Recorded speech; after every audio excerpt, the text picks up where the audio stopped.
chico, pero es notable la cantidad de gente que hay, siendo un día atípico, así que, bueno, un gusto recibirlos desde el Banco Central, de Emiliano Vasco, Sebastián Katz y Luis Bonatti, para presentar su trabajo sobre Gaining Degrees of Freedom, Earning Monetary Policy, Autonomy y LATAM Fund. Perfecto.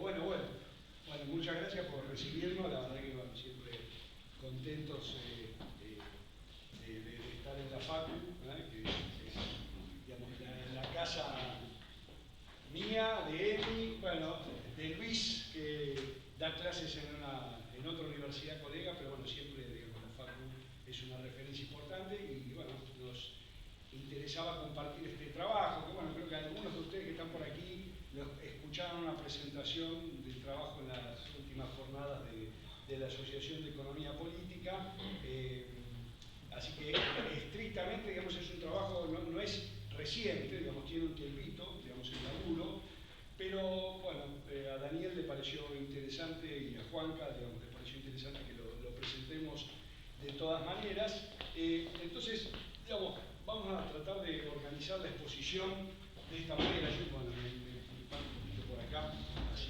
se hace un poco más reactivo, pero vamos a exponer los tres, nos repartimos un poco, dado que somos tres autores y en función de las especialidades de cada uno, los énfasis, nos vamos a repartir un poco la presentación. Y les cuento, digamos, esencialmente lo que quiero contarles es bueno, la motivación del paper, ¿sí? O sea, el paper es un paper que básicamente, perdón que está en inglés, pero la presentación, o sea, lo que tratamos de hacer es un paper muy empírico y, digamos, si se quiere, bastante poco ambicioso desde el punto de vista formal y metodológico, pero, digamos, relevante nos parece desde el punto de vista de policy para los que, digamos, bueno, estamos en áreas de estudio dentro del Banco Central. Y si lo que trata de hacer este paper es estudiar el modo en que, digamos, conducen actualmente su política, digamos, la política monetaria, 5 bancos centrales de América Latina, de economías, que son Brasil, Chile, Colombia, México y Perú, ¿sí?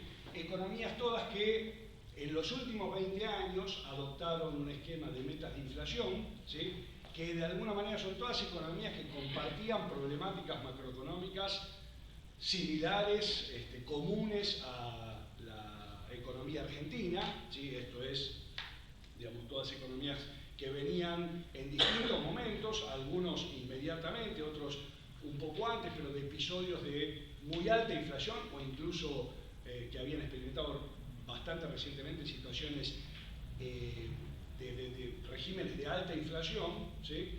Que tenían situaciones obviamente de desequilibrio macro, dominancia fiscal, desequilibrios fiscales recurrentes y, digamos, inestabilidad financiera más en general. O sea, economías muy volátiles desde el punto de vista macroeconómico, que también habían compartido régimen de alta inflación y tendencias al desequilibrio macro como Argentina, y que sin embargo, en los últimos 20 años, digamos, más o menos desde fines de la década del 90, principios de los 2000, empezaron a exhibir, digamos, un desempeño macroeconómico más estable, y en ese contexto estuvieron en condiciones de ir bajando, digamos, la tasa de inflación y de alguna manera alcanzar niveles de estabilidad que estaban como muy lejos de los que los caracterizaban tiempo atrás, ¿no?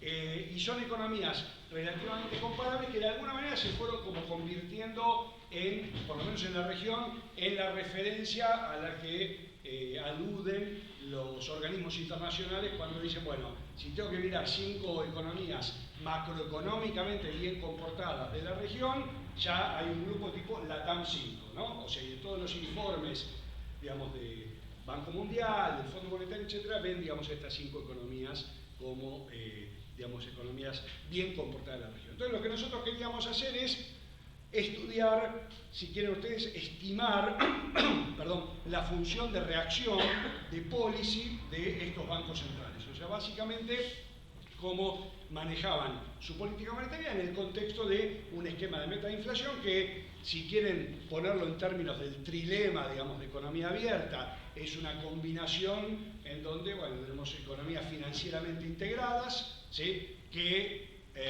flotan sus tipos de cambio y que de alguna manera tratan de manejar en forma autónoma la política monetaria. Y la forma en la que manejan autónomamente la política monetaria es no a través de metas de agregados monetarios, sino principalmente a través de un manejo de la tasa de interés, buscando, entienden ustedes en términos vixelianos, que la tasa de interés de política, digo, la tasa de interés real de política, esté en equilibrio, en línea con la tasa de interés real natural de la economía, que sería, digamos, aquella que prevalece en pleno empleo macroeconómico, cuando el ahorro y la inversión ex ante, digamos, están igualados y que de algún modo tienen, en teoría, una función de reacción, que, digamos, es la función de reacción que viene de la tradición vixeliana, pero que los bancos centrales que hacen metas de inflación actualmente utilizan como función de reacción, que es reaccionar a digamos, las situaciones de desequilibrio macro, de exceso de demanda agregada o de oferta agregada, moviendo, digamos, la tasa de interés y esencialmente,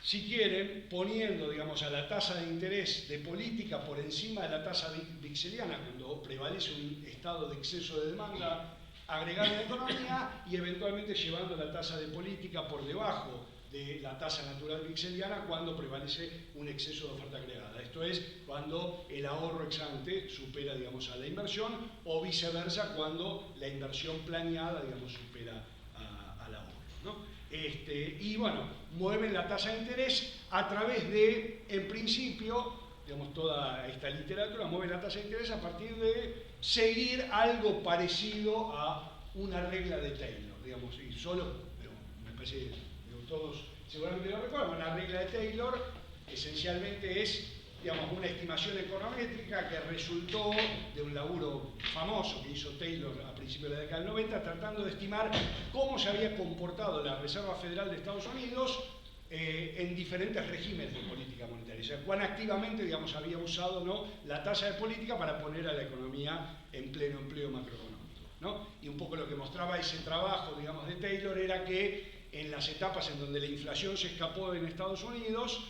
esencialmente durante el mandato ¿cómo se llama? Volcker. No de Volcker, digamos, previamente se me escapó, de Barnes, ¿sí? O sea, entre, digamos, Barnes y Miller, digamos, entre fines de los 60 y el periodo de esta inflación, digamos, principios de los 80, hasta que viene lo que se conoce como la sacudida monetarista de Volcker, la Reserva Federal había sido muy laxa, digamos, en su manejo de la tasa de interés, y que, sin embargo, a partir de Volcker en adelante, y sobre todo de Greenspan, la estimación de Taylor es del principio de la década del 90, la política monetaria de la Fed había sido mucho más activa en usar una función de reacción que, de alguna manera, estaba tratando de targetear los objetivos macroeconómicos que la Fed tenía. Objetivos que son, bueno, la estabilidad de precios y la estabilidad agregada. Ahora vamos a ver qué formas tienen, digamos, las reglas de Taylor, etc. Entonces, de algún modo, lo que nosotros dijimos, bueno, queremos ver en qué medida los bancos centrales bien comportados de la región se mueven en línea con una regla de Taylor. Entonces, digamos, una primera parte del laburo es muy empírica, tratando de estimar esta función de reacción, o sea, tratando de ver cómo reacciona la función de política y si reacciona a los desvíos de estas variables objetivos, que esencialmente son tener la brecha de output en cero, digamos así, y reaccionar respondiendo con política expansiva o contractiva, si esto no es así, y tener a la inflación en torno de la meta, ¿sí? ¿Okay? Esto es cumplir el objetivo de estabilidad de precios o de inflación al 2% al año o 3% al año, que, digamos, más o menos la meta que estos bancos centrales se ponían. Una pregunta aclaratoria, perdón. Sí, no. Inflation target es distinto de según Taylor Rule, ¿no? Bueno, uno es puramente inflación, el otro es una combinación de inflación y PBI. No son incompatibles, o sea, inflation, lo que vos discutís con inflation, digo, la tipo es como el instrumento de la función de reacción, ¿sí? ¿Okay? ¿Cómo reacciona la política monetaria? Inflation targeting es un régimen de política y es cuál es de alguna manera el ancla del sistema o la variable objetivo que vos te ponés para funcionar. Vos podrías eventualmente tener un régimen, digamos, de política que no sea estrictamente todo el protocolo de inflation targeting y usar una función de reacción. ¿Sí? O sea, es más general. Digo, Taylor Rule, digo, quiero controlar la inflación, pero no cumplir todo el protocolo de un régimen de metas. Podrías, por ejemplo, la Reserva Federal de Estados Unidos se estimó la Taylor Rule mucho antes de que existiera algo conocido como un régimen de meta de inflación. Los regímenes de meta de inflación aparecieron como esquema de política monetaria a principios de la década del 90 en Nueva Zelanda, y la Reserva Federal formalmente, ni siquiera de manera totalmente explícita, lo adoptó en 2012. Y sin embargo, vos podés estimar la función de reacción de policy, que es más general que el caso específico de aplicarla en metas de inflación. ¿No es creíble el ¿Cómo? targeting si yo digo, o sea, si en un momento voy a por consideraciones de nivel de actividad, voy a desviarme de eso? No, porque en realidad, a ver, se supone que vos tenés un montón de teoremas que te muestran, digamos, que a priori, si los shocks son predominantemente de demanda, vos tenés una brecha de output positiva en el mismo momento que tenés una presión inflacionaria. Hay una especie de divina coincidencia. Obviamente, lo que te puede pasar es que yo puedo tener un shock de oferta agregada, y frente al shock de oferta agregada, ahí vas a tener una tensión entre objetivos. Por ejemplo, ahora con la decisión de Trump de subir aranceles. ¿Qué hace la Fed? Baja la tasa para tratar de reactivar la economía, porque puede haber presiones recesivas por el shock negativo de oferta, o si esto es inflacionario, bueno. ¿Y ahí no, bueno, en realidad se supone que la función de reacción dice el Banco Central atiende a ambos objetivos.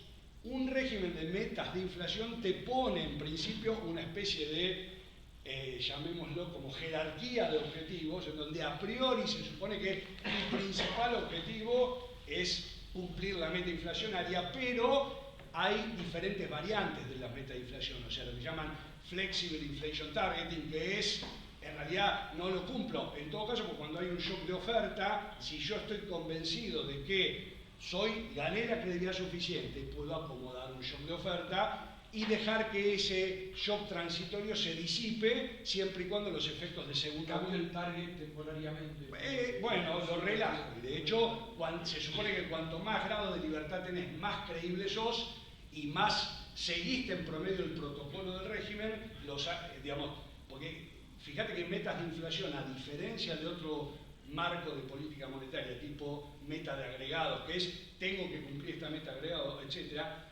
En un esquema de meta de inflación siempre Daniel Heyman lo definía como una especie de discrecionalidad acotada, en el sentido de, en el balance entre reglas y flexibilidad, la idea es que digo, voy a priorizar este objetivo y me voy ganando la discrecionalidad, pero en el marco de un conjunto de reglas de juego. Entonces, si comunico adecuadamente, si le explico a los autores, si tengo un track record previo, se supone que cuando viene un shock de oferta, porque suben los términos de intercambio y soy importador de un commodity y es un shock de oferta, bueno, todos entendemos que estoy dejando que la inflación tal vez transitoriamente se desvíe. Por supuesto, con riesgos, con desafíos, con la pandemia, la salida de la pandemia. Ahora vamos, tal vez sobre el final, a comentar un poco cómo reaccionaron los bancos centrales de estos 5 a la pandemia, y decir, bueno, ¿qué hacía el Banco Central ahí?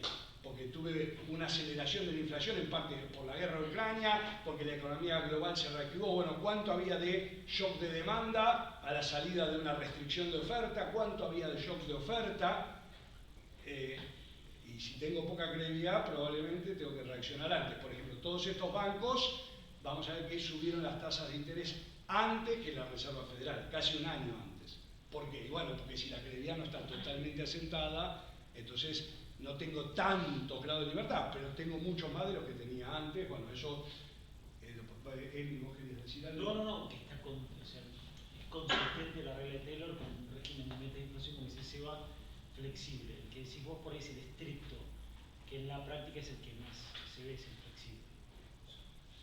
Sí, pero yo te diría, si lo tengo que describir, diría, la regla de Taylor es una función de reacción más general que puede convivir o no con un régimen de meta de inflación. Un régimen de meta de inflación es más que una función de reacción y aparte a priori puede ser esa regla de Taylor más flexible. De hecho vamos a ver que estos bancos centrales, la estimación que nosotros obtenemos es una estimación que no nos da el resultado estrictamente convencional y buena parte del paper, vuelvo digamos a lo que queríamos plantear, es vamos a estimar estas funciones de reacción, vamos a ver qué resultados obtenemos y después a partir del resultado que obtenemos vamos a tratar de alguna manera dar una explicación, encontrar un argumento de por qué nos aparecen los resultados que nos aparecen. ¿Sí? ¿Okay?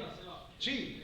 Sobre la distinción que hiciste cumplir con todo el protocolo, ¿todos estos países tienen full flash o no? Bueno, a ver, ningún banco central. Sí, perdón. Una flexibilidad de dos formas distintas, ¿no? Una es, por momentos me desvío un poco, y otro es, cuando te cumplo completo, no hay absolutamente ningún control de capital, etcétera, etcétera.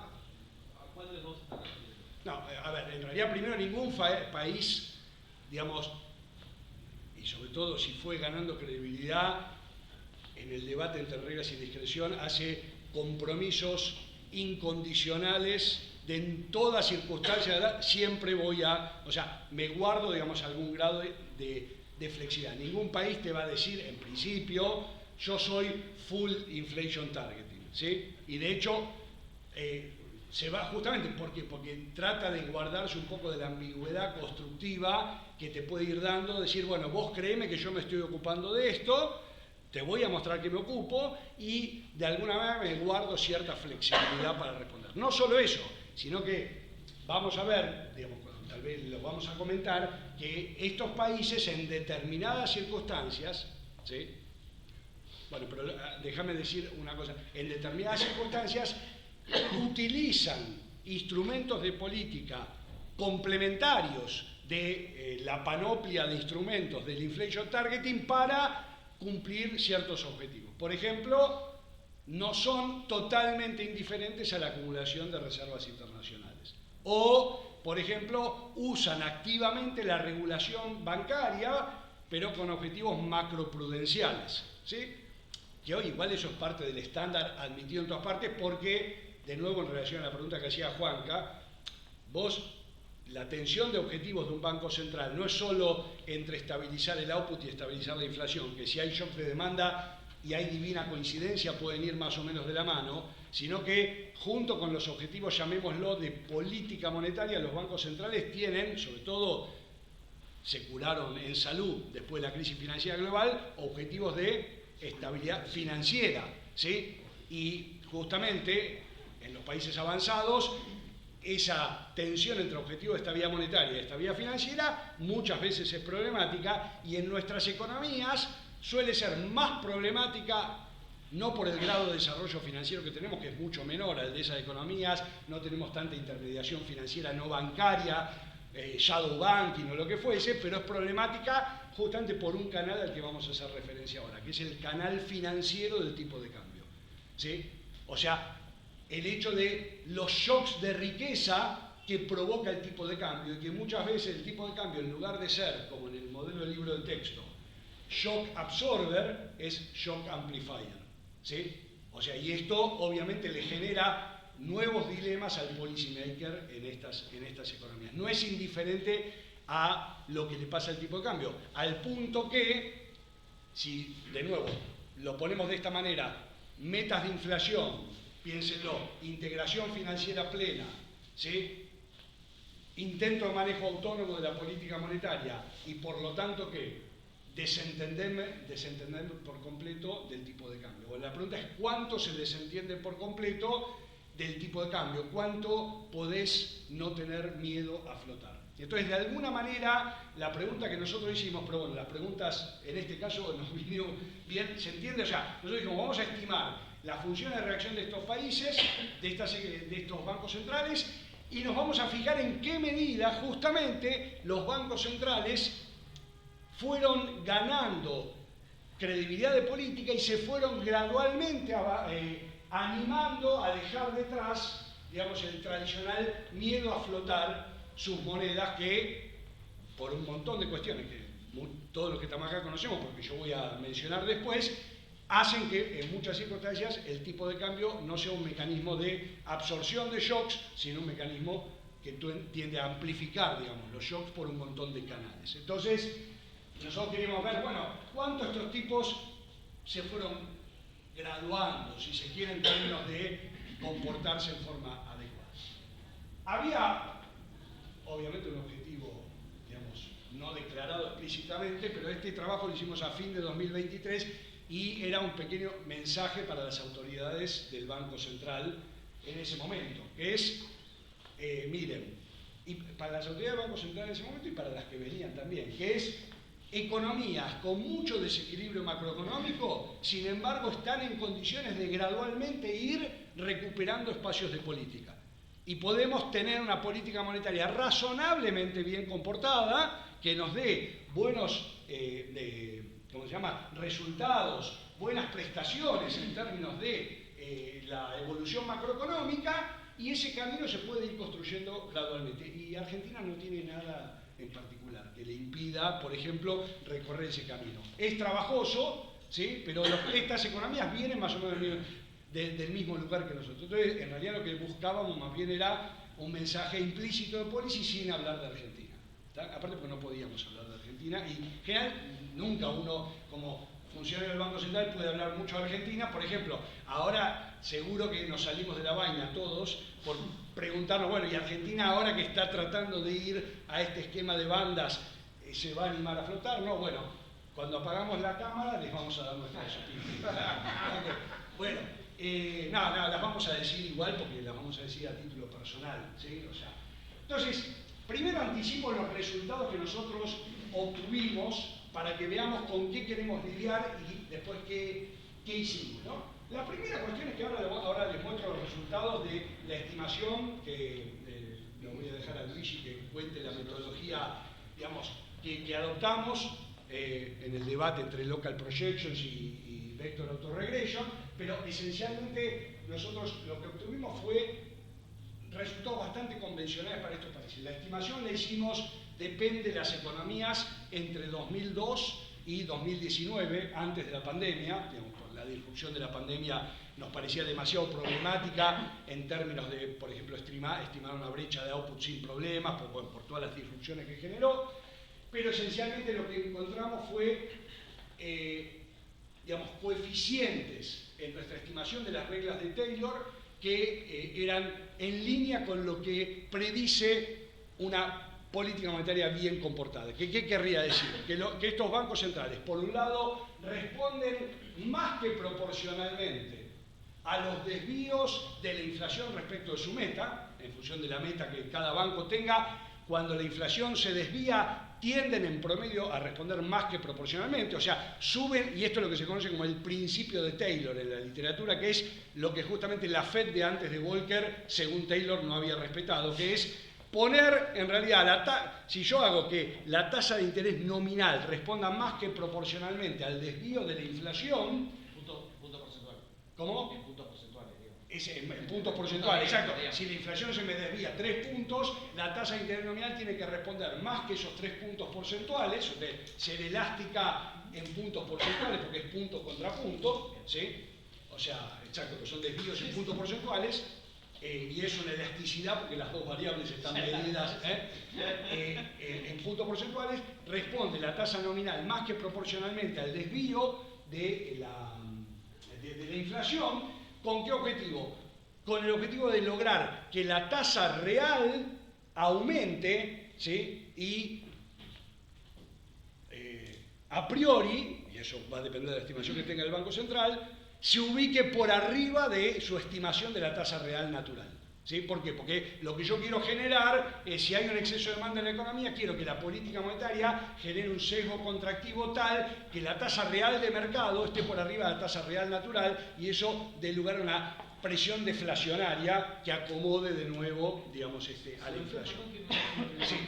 El benchmark de proporcionalidad, que Sí. si la inflación sube 2 puntos más de lo proyectado, La tasa tiene que subir más de 2 puntos. tiene que subir más de 2 Lo puntos. que implica que la tasa real tiene que subir, nada más. Exactamente. Es eso. Sí. Que, Exacto. bueno, lo obvio, ¿no? ¿Qué vas a escuchar? Bueno, pero cuando vos mirás empíricamente, los bancos centrales, la propia Reserva Federal, respondían menos que proporcionalmente. O sea, las estimas recién, justamente lo que muestra la regla de Taylor, el paper ese convencional, es que en el caso de la Fed ese coeficiente es 1,5 de respuesta al desvío de la inflación, pero que en el pasado, con, digamos, sobre todo mediados de los 60 hasta principios de los 80, no respondían proporcionalmente, ¿sí? Por supuesto hay un montón de debates de medición, de timing. De hecho nosotros, ahora Luigi lo puedo contar, pero ¿cómo medís esta regla? El desvío lo medís, digamos, con la inflación corriente, lo medís con las expectativas de inflación. Bueno, nosotros trabajamos con expectativas, pero digo, hay mucho debate respecto de a qué tenés que estar reaccionando, así que hay sutilezas, pero en esencia parece una cosa básica, pero justamente ese es un principio, el de Taylor, para que es una condición suficiente para que este modelo te dé dinámicamente estable, ¿sí? Porque si no, ustedes se acuerdan de, digamos, la versión de Friedman, por ejemplo, a las reglas de tasa de interés y el debate vixeliano del patrón crédito que el doctor Olivera en esta casa obviamente desarrolló, y se acuerdan del paper de On Passive Money de Olivera, ¿no? O sea, el patrón crédito, cuando manejas tasa de interés siempre hay un problema que es el de la indeterminación del nivel general de precios. Si el Banco Central no reacciona de esta manera, con este principio de Taylor, lo que te puede pasar es que tengas una brecha inflacionaria o deflacionaria que se amplifique indefinidamente, porque si yo, suponete, se me desvía la inflación y no subo la tasa de política de manera tal de que la tasa real de mercado esté por arriba de la real natural, la brecha inflacionaria sigue, la inflación sigue acelerándose y en realidad la tasa de interés real de política se me hace cada vez menor si mi reacción es inferior a la unidad, ¿sí? Y lo mismo me pasa en una presión deflacionaria, ¿sí? Por eso el problema del límite inferior de la tasa de interés con la trampa de liquidez, ¿no? Cuando yo llego ahí al piso, mi problema es qué pasa si se me instala una expectativa de deflación. Puedo tener una brecha deflacionaria acumulativa. Entonces esta es una condición suficiente, no necesaria, porque en realidad si vos tenés un modelo más general, en un modelo nuevo keynesiano, digamos, la condición de una condición necesaria, digamos, y suficiente también sería que el coeficiente de la función de reacción que toma en cuenta el desvío de la inflación más el coeficiente de la función de reacción que toma en cuenta el desvío de la brecha de output se compensen de manera tal que siempre haya una política restrictiva cuando hay exceso de demanda y una política, pero estoy simplificando, expansiva cuando hay exceso de oferta, ¿sí? ¿Ok? Ese sería más o menos... Bueno, entonces, ¿qué nos da que los bancos centrales se mueven en relación al principio de Taylor? ¿Qué nos da respecto a las fluctuaciones? Que los bancos centrales, y esto es bien interesante, pueden hacer política contracíclica. O sea, responden expansivamente cuando hay una brecha deflacionaria en la economía y responden contractivamente cuando hay una brecha inflacionaria y miran activamente los desvíos del output al mismo tiempo que miran los desvíos de la inflación y tratan de convivir con la divina coincidencia y explicar qué hacen cuando los shocks son de oferta. Pero, ¿qué encontramos adicionalmente? Que cuando en la función de reacción miramos en el caso de nuestros bancos centrales, de estos 5, aparece un coeficiente significativo en 3 de los 5 casos en donde estos bancos centrales consideran, aparte de estas variables convencionales, el comportamiento de una variable internacional. Y en particular, lo que encuentran, digamos, es que los bancos centrales de esta región responden positivamente y de manera significativa a los movimientos de la tasa de política de la Fed. Cosa que uno diría, bueno, chocolate por la noticia, quiere decir, es lo lógico, aunque en teoría, ¿sí? Bueno, vamos a ver, en teoría, pero a priori uno podría decir, bueno, si estos países tienen una política monetaria enteramente autónoma, ¿sí? Digamos, a priori, y si toda la información macroeconómica relevante ya está contenida en los desvíos de la inflación y en los desvíos del output, podrían ser indiferentes a lo que está pasando con la tasa de política de la Fed, ¿sí? Pero vos mismo estás diciendo que la reacción debería ser distinta si es shock de oferta o demanda. Entonces me están faltando variables que me aproximen eso de alguna forma. Exactamente. Esto sería un shock de oferta, ¿no? La cambio en la tasa internacional. Bueno, vamos a ver qué es, pues justamente nosotros ahora vamos a decir, ¿por qué pasa esto? Esa es una pregunta que nos vamos a hacer y de hecho, otra segunda parte empírica del paper es tratar de mirar en un modelo más general, con más variables, canales de transmisión de las variables para tratar de dar cuenta de por qué aparece la tasa de la Fed en la función de reacción de los bancos centrales. ¿Cómo podemos, de alguna manera, dar cuenta de esta sincronía? ¿Sí? O sea, ¿cómo la podemos interpretar? ¿Sí? Entonces, no sé, Luigi, si querés contar, a ver, dale. Acá, bueno, acá están los resultados y ahora, o sea, ahora después voy a la interpretación. O sea, les mostramos los resultados y después vamos a la interpretación de cómo podemos intentar dar cuenta de esto, con qué creemos a priori que tiene que ver y cómo usamos la evidencia empírica para intentar dilucidar un poquito esta presencia, si se quiere, a priori problemática, digamos, o potencialmente problemática en las reglas de Taylor. ¿Por qué? Porque nuestra principal preocupación es, pero lo anticipo, ¿será que estos bancos centrales no abandonaron del todo el miedo a flotar? O puesto de otra manera, ¿será que cuando eventualmente hay un shock contractivo de la política monetaria de Estados Unidos, lo que les pasa a estas economías es que, está bien, dicen que flotan, pero a la hora de los bifes, si la sube la tasa de interés internacional de Estados Unidos provoca una tendencia a la depreciación de estas monedas, entonces esto hace que, bueno, no sean totalmente indiferentes a la depreciación cambiaria. Nosotros probamos directamente el tipo de cambio y el tipo de cambio no aparece como significativo en la función de reacción, ¿sí? O sea, eso no aparece, pero está la tasa de política de la Fed. Entonces decimos, bueno, puede haber un canal, y entonces ahora vamos a discutir, después de que Luigi cuente un poco estos resultados, cuáles son nuestras interpretaciones de por qué podrías no ser indiferente, pero esencialmente es esta idea de que el tipo de cambio en nuestras economías tiende a amplificar. Lo anticipo y lo dejo a Luigi, que es lo siguiente. Piensen cómo funciona en una economía pequeña, abierta, bien comportada, cómo debería funcionar un régimen de tipo de cambio flotante, que es hacia donde Argentina va, obviamente, ¿sí? En este momento. ¿Cómo debería funcionar? Y bueno, supongan Canadá, ¿sí? Un país con una política que está más probada, más creíble, etc. Tenemos un shock negativo, ¿sí? Y un shock, digamos, recesivo que genera alguna brecha deflacionaria contra el que la política monetaria quiere eventualmente reaccionar. Por ejemplo, hay un shock externo, no sé, caen los términos de intercambio, ¿sí? ¿Ok?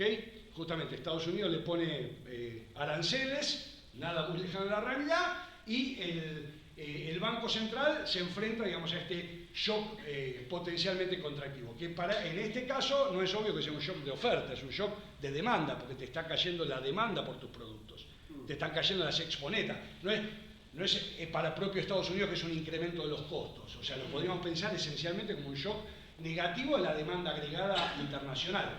Entonces, ¿cómo sería el mecanismo? Bueno, el Banco Central querría ayudar a la economía, si esto genera una presión recesiva, a volver al pleno empleo. Entonces, ¿qué debería hacer el Banco Central? Bueno, una política monetaria expansiva. ¿Pero qué hace previamente en un régimen de economía abierta? Bueno, se desentiende la moneda, deja que el tipo de cambio se deprecie, que se mueva, que desaparezca la expectativa de depreciación, justamente porque el tipo de cambio se depreció a donde tiene que ir para equilibrar el sector externo, y luego, desaparecida la expectativa de depreciación, ahora el Banco Central puede bajar la tasa de interés, ¿sí?, para hacer una política monetaria expansiva. De hecho, la respuesta óptima de política sería eso: dejo de depreciar la moneda y hago política monetaria expansiva bajando la tasa de interés, que es lo que haría cualquier, digamos, economía abierta, pequeña, digamos, en un entorno bien comportado. Porque no tiene miedo del pass-through. Bueno, exactamente, porque no tengo miedo del pass-through, exacto, pero digo, déjame completar cómo sería el mecanismo de ajuste y ya, Andrés, ahí estoy con vos. Se deprecia la moneda, bajo la tasa de interés, y fíjense una cosa, como el tipo de cambio funciona de manera de ser un shock absorber tipo Mandel-Fleming, o sea, lo que está pasando acá obviamente es que el tipo de cambio, la depreciación cambiaria complementa a la política monetaria expansiva. ¿Por qué? Porque está generando más demanda neta por las exportaciones o por los productos domésticos y está ayudando de alguna manera a compensar el trabajo que está haciendo la política monetaria. O sea, la depreciación cambiaria y la política monetaria están yendo en la misma dirección. ¿Por qué? Bueno, está bien comportado completamente el libro de texto. O sea, el tipo de cambio es un shock absorber y hay que dejar de depreciar la moneda. Ahora, ¿qué pasa si de golpe yo tengo canales de influencia del tipo de cambio que son, llamémoslo, perversos o distintos del caso convencional? Por ejemplo, un montón de canales, pero hay esencialmente, digamos, 3 canales. Un canal nominal, un canal comercial y un canal financiero. ¿Sí? El canal nominal es, si tengo una historia inflacionaria y por distintas razones el tipo de cambio influye en las expectativas de formación de precio del público, ¿sí? Aunque supuestamente nos explicaron hace poco que no sabemos por qué pasa eso, pero bueno, pasa eso en la economía, hay un cierto pass-through, ¿sí? Y por lo tanto, potencialmente hay un efecto inflacionario, todo el mundo tiene miedo al pass-through del tipo de cambio, y los pass-through en nuestra región, históricamente, fueron pass-through que fueron siendo cada vez más elevados a medida que nos íbamos metiendo en un régimen de alta inflación, ¿no? Donde, como diría Heyman o Frenkel, las relaciones causa-efecto están ya tan confundidas que el público toma el tipo de cambio tal vez como una especie de indicador de desequilibrio macroeconómico y como aprendió de la experiencia del régimen, lo incorpora de manera relevante en sus expectativas. Digo, hay un montón de canales, pero digo, supongamos que hay un pass-through elevado, hay un efecto inflacionario del tipo de cambio. Segundo, ya sabemos, Krugman-Taylor, digamos, tenemos en economías con poca flexibilidad en su estructura productiva, digamos, relativamente cerradas o que no pueden reasignar factores desde el sector no transable al sector transable, efectos ingreso más relevantes que los efectos sustitución. Entonces, el tradicional efecto contractivo de la evaluación, está bien, del tiempo del modelo sustitutivo de importaciones, pero de economías que todavía no son tal vez completamente abiertas. En una economía que no es del todo abierta, eventualmente puedo tener, digamos, problemas de reasignación y tener presiones recesivas a las que se suman también presiones inflacionarias vía costos, porque si yo no puedo sustituir fácilmente insumos importados por insumos locales, tengo un canal inflacionario, pero que no viene vía la expectativa, sino que viene vía los costos más caros de insumos que no puedo sustituir. Todo este debate sobre los efectos recesivos, digamos, de la evaluación también, digamos, aunque es una literatura bastante vieja, en la que empezó, no sé, Díaz Alejandro, en la década del 60, todo, más recientemente en el mundo, digamos, lo retomó, digamos, el Fondo Monetario en todo lo que llama el paradigma de la moneda dominante, que es el hecho de que del lado de las exportaciones, y acá Juanca, digamos, me puede aportar bastante, pero los países, digamos, emergentes, las economías emergentes en general, exportan bienes que tienen denominados en moneda extranjera. Con lo cual, el efecto de los modelos típicos, que nosotros suponemos que cuando vos devaluás baja tu precio en dólares, digamos, no es el mecanismo principal a través del cual la devaluación provoca una mejora en la balanza de pagos en estas economías. O sea, tengo un montón de otros mecanismos. Por ejemplo, una recesión que hace caer las importaciones. Por ejemplo, un aumento de los costos que hace encarecer las importaciones. Pero la idea de que yo, en realidad, en todo caso, la devaluación le mejora el margen de rentabilidad al exportador, pero no necesariamente me hace más competitivo inmediatamente, salvo que yo tenga un poder, no sé, de pricing o lo que fuera, si no soy price taker y no es que me vuelvo más competitivo. Bueno, hay muchos modelos del dominant currency paradigm que justamente muestran este no es el canal por el cual una devaluación te puede mejorar en el caso de los emergentes, en principio tiende a ser más estos otros que estamos mencionando. Pero en cualquier caso, la cuestión es, supongamos que por distintas razones las exportaciones netas no responden tan rápido y de manera tan expansiva como podría ocurrir en Corea o en Canadá o en lo que fuese. Bueno, si eso es así, este canal compensador que también tiene la política cambiaria, que viene a ayudar a la política monetaria, tal vez no está eventualmente tan presente. Y obviamente el canal más relevante en las últimas décadas es el canal financiero del tipo de cambio, que es el hecho de que el tipo de cambio... Andrés, me olvidé de vos, perdón. Bueno, ahora, antes de comentar el canal financiero de tal. No, me quedé pensando en que no es muy significativo el tipo de cambio. La respuesta de los bancos no es significativo, o sea, el tipo de cambio no es significativo la respuesta de los bancos, y sí al manejo de la tasa de Estados Unidos. Sí. Puede ser que tengan miedo a perder reserva, que en el largo plazo probablemente sea lo mismo que a devaluar, pero en el corto plazo tal vez es difícil de detectar eso. ¿Han probado con reservas? Variables de cantidades. Sí, probamos con distintas, efecto cambiario, intervención cambiaria, etcétera. Hay tantos mecanismos con futuros, etcétera, que no hay nada sistemático, digamos, no da nada significativo sistemático. Pero digamos, hay un rol ahí en intervención cambiaria que después vamos a ahondar, pero digamos, los coeficientes no es que tan significativos. Decís, che, acá encuentro esto sistemáticamente, en la Taylor Rule no aparece nada significativo, tanto en la intervención cambiaria como en el tipo de cambio.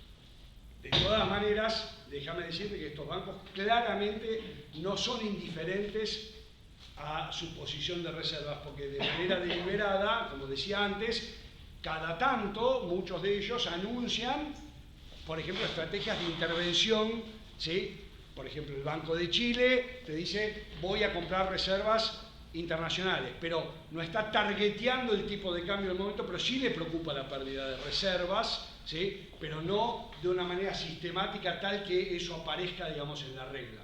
Pero claramente no son indiferentes, ¿sí? En términos de, ¿cómo se llama? De el marco más general de política, pero nosotros no encontramos ninguna presencia sistemática de estas otras variables en la regla, ¿sí? A pesar de probar, digamos, con unas cuantas alternativas.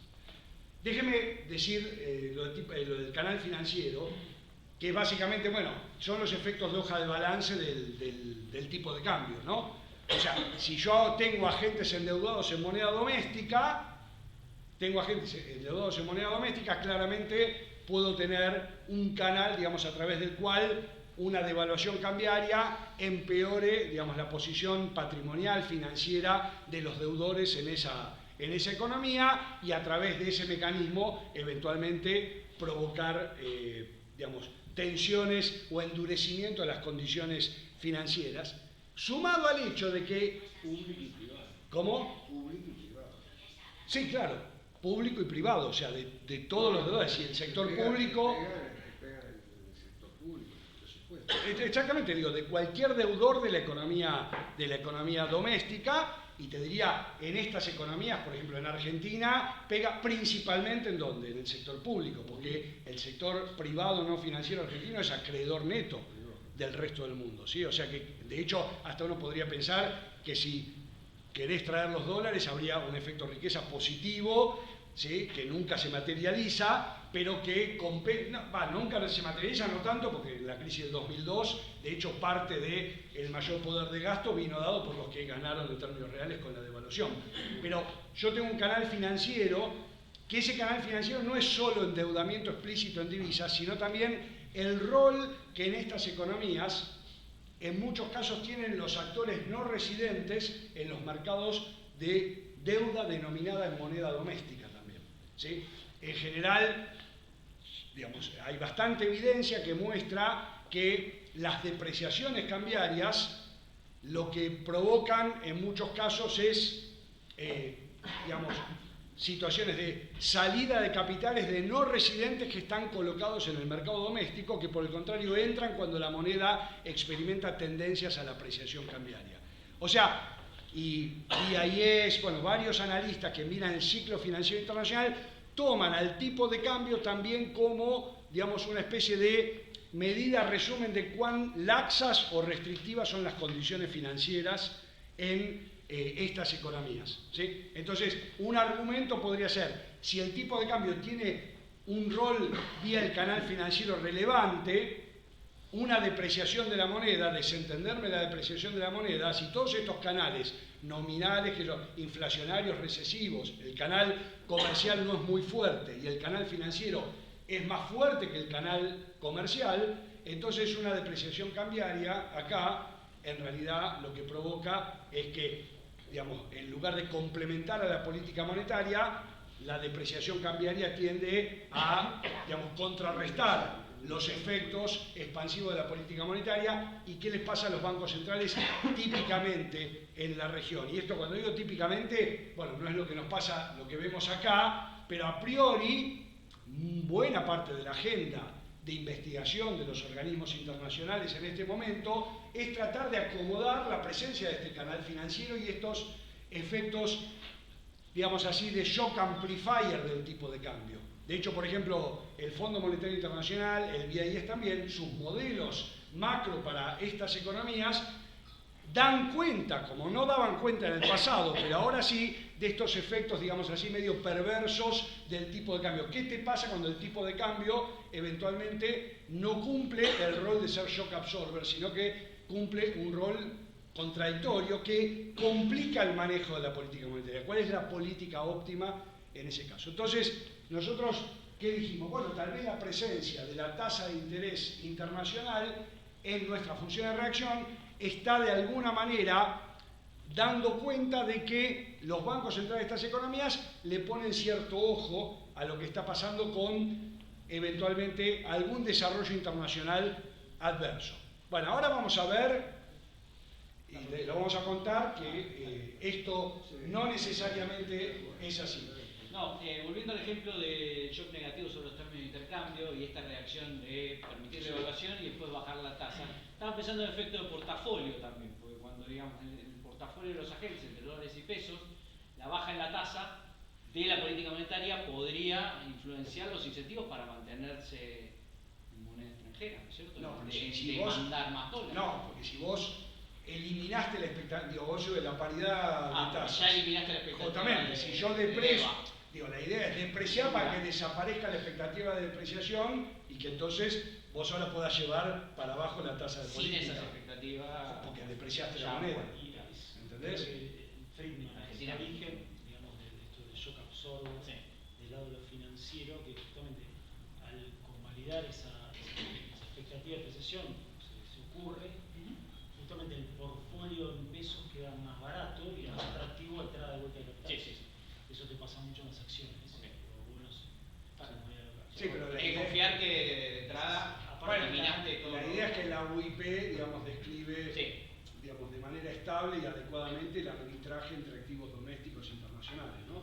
Obviamente puede tener un montón de excepciones teóricas, pero de manera muy básica sería esta, ¿sí? Yo lo que sé, como vos te ganás primero, anclás, pero después viene la baja en la tasa, te cambia la UIP de nuevo. También, pero justamente la idea es, el tipo de cambio se tiene que depreciar todo lo que sea todo lo que sea necesario. necesario, Exacto. ¿Sí? Eso es un Como- overshooting enorme. Bueno, si los precios de los bienes no ajustaron, será sobre reacción Claro, financiera. claro. Si los precios son flexibles, no necesariamente. No llega. No llegás a tener el efecto tipo overshooting. Pero digo, en cualquier caso es una devaluación que tal vez hasta te genere una cierta expectativa de apreciación y el tipo de cambio se coloque nominal por encima del de equilibrio, tal que el Banco Central pueda hacer política expansiva. Si eso es estable, al Banco Central no debería preocupar demasiado. ¿Sí? O sea, y el Bueno. canal, perdón, y el canal, digamos, este que mencionaba Seba, el canal comercial, si quiere hacer más competitivo las exportaciones netas, digamos, se agrega esto de portfolio de, una vez que se depreció, en todo caso puede haber una expectativa de apreciación de la moneda, entonces los activos financieros locales se vuelven más atractivos ante la expectativa de una recuperación de mayor apreciación. Claro, entonces se te suma como yo la absorbo los dos campos. De alguna manera, esto que yo decía, el rol de los no residentes en los mercados de valores locales está siempre gobernado por estas consideraciones, digo, que finalmente son el carry trade, si querés, con más o menos riesgo. Carry trade sería si te lo aseguro, digamos, pero digamos, están arbitrando todo el tiempo y la idea es, justamente, cuando las monedas se aprecian, hay expectativas de apreciación de los activos domésticos, medido en la moneda de origen de los no residentes, de sus carteras dedicadas a la inversión en emergentes, los tipos tienen una mejora del equity, el value at risk, y el tipo tiene capital excedente para seguir metiendo en la economía. Y lo contrario pasa cuando se deprecia la moneda. Por Por eso el tipo de cambio vía este canal financiero podría ser una especie de... O sea, no hace falta... O sea, es lo que, ya estoy Andrés, lo que llaman en la literatura el original sin redux. ¿Sí? ¿Por qué? Porque, ¿se acuerdan? Lo de original sin es cuando estos países se volvieron un poco creíbles, perdieron la capacidad de colocar deuda en su propia moneda. Bueno, a medida que se fueron haciendo más creíbles, recuperaron capacidad. Por ejemplo, Perú coloca mucha deuda en soles, Brasil coloca mucha deuda en moneda doméstica, pero el hecho de que coloques deuda en moneda doméstica, si la participación de los no residentes en tu mercado local de bonos es muy elevada, porque tenés un mercado de capitales poco profundo, los efectos de la depreciación cambiaria también te exponen al riesgo del ciclo de crédito. No es que te eliminan el riesgo del ciclo de crédito. Y si la moneda se deprecia, las condiciones financieras generales se endurecen porque tenés salida de capitales de los tipos que ven que medido en su moneda de origen están perdiendo value at risk. ¿Sí? Perdón, Andrés. Sí, dos comentarios de total ignorante, como saben, sobre estos temas. Uno es, pues, estoy pensando en el canal comercial, ¿no?, de la depreciación. Que tenés un efecto paradójico en un mundo que es una parte cada vez más importante del comercio, que son los servicios trazables. Hay un argumento que te dice, yo soy IBM, Argentina le vende IBM en Estados Unidos, yo pago mis salarios en pesos. Viene una depreciación, entonces yo necesito menos dólares para pagar los mismos salarios, en vez de exportar más, exporto menos, en términos de dólares, ¿no? Quiero decir, con menos dólares proveo la misma cantidad de servicios, que sería lo que uno supondría que segunda vuelta, ¿no? Bueno, vas a radicar más actividad vas acá. a radicar más actividad, Sí. pero en la primera vuelta puedes terminar exportando menos y no más, ¿no? Después si la competencia por costos funciona... Es una tipo parecida a la curva J o algo así, Sí. una versión de curva J de... No, Sí. no me acuerdo mucho yo de comercio, pero podría ser un efecto que puede durar Sí. un rato, ¿no? Okay. Y el otro es, ¿qué pasa con el famoso paper de Gopinath y los precios en dólares? Es ese, Sí, es este, el que lo mencionó. es ese paper. El argumento de ellos es, si está este efecto de que yo priceo, digamos, en moneda extranjera, el canal por el cual una devaluación te mejora tu balanza de pagos no es principalmente que vos te hagas más competitivo en dólares. Y bueno, entonces justamente va en esta dirección de que el tipo de cambio tiene un canal no convencional. Por eso no es casual que Gita Gopinath haya impulsado parte de esta agenda en el Fondo Monetario de investigación, que es decir, che, miremos nuestros modelos de ESG, qué sé yo, porque le tenemos que incorporar también estos efectos perversos. También a Gita le llevó mucho aprendizaje tratar con Argentina y con nosotros mucho tiempo, que le rompemos la cabeza diciendo hay razones por las cuales uno no es totalmente indiferente a la flotación del tipo de cambio, a la modificación del tipo de cambio. Pero ahora quiero moderar todo esto, porque si no parece que vengo a hacer una defensa de que no hay que flotar nada. Al revés, digo, está todo bien, ¿sí?, en el sentido de que hay razones, pero lo que queremos es que a estos países les pasaba lo mismo y de a poco fueron ganando grados de libertad eventualmente para flotar. Porque como vamos a ver, la presencia de esa tasa de interés en estas reglas de Taylor, para nosotros, a partir de los bar que vimos, no es evidencia de que tengan miedo a flotar. Pero ahora vamos a tratar de explicarlo. Pero bueno, Luigi, no sé, ¿querés contar la estimación? Acá tienen los resultados, creo. No, un comentario más. Lo decía el canal financiero, Sebastián. Sí, hay un caso, quizás no tanto en Latinoamérica, pero pensaba en Israel en los 70, que sucedía lo inverso, en el sentido de que estaban muy endeudados, pero en moneda doméstica, ese proceso de crecimiento e inflación que en los 70 sí, les convenía a los israelíes. Sí. Obviamente había dado muchos créditos con el gobierno, Sí. con el tema de los, bueno, no me acuerdo ya, Sí. lo dice Patinkin en unos Ajá. artículos. Ese efecto, por el canal que ¿eso lo vieron o no es tanto para Latinoamérica, digamos? Lo que pasa es que me parece que, no sé, ese es más un fenómeno de las altas inflaciones, ¿sí? ¿Okay? Acá lo que está, digo, me parece un fenómeno interesante para estudiar, no sé si tengo mucho para aportarte sobre la economía israelí, etcétera, pero lo que sí te digo es que, en todo caso, esos son efectos, a déjame decirte una cosa de la economía israelí sola, que es, vieron que la economía israelí estabilizó a mediados de los 80, ¿sí? También un régimen de alta inflación, crónico, etcétera, y lanzaron el plan de estabilización con un mes de diferencia del plan austral, sin estar enterados uno de los otros, porque no había internet, nadie publicaba de que se iba a lanzar un plan casi idéntico, y habían llegado a la misma conclusión de que había que combinar heterodoxia con ortodoxia y que había que hacer política de ingresos, pero una cosa, Michael Bruno, el presidente del Banco Central de Israel, reconoce que ellos no se dieron cuenta, aunque el plan salió mucho mejor que el nuestro, porque había apoyo político, había unidad de los partidos políticos, la CGT o de allá no estaba haciendo 15 paros generales, qué sé yo, un montón de cosas, funcionó mejor, pero algo que se dieron cuenta ellos fue que justamente había mucho efecto de que cuando vos frenabas de manera drástica la inflación de un mes al otro, tenías efecto Fisher, ¿sí? Y ese efecto Fisher, Heyman lo combatió con la tablita del desagio, que fue una innovación que Michael Bruno dice nos dio mucho más recesivo el plan porque no nos dimos cuenta de una cosa que los tipos en Argentina se habían dado cuenta,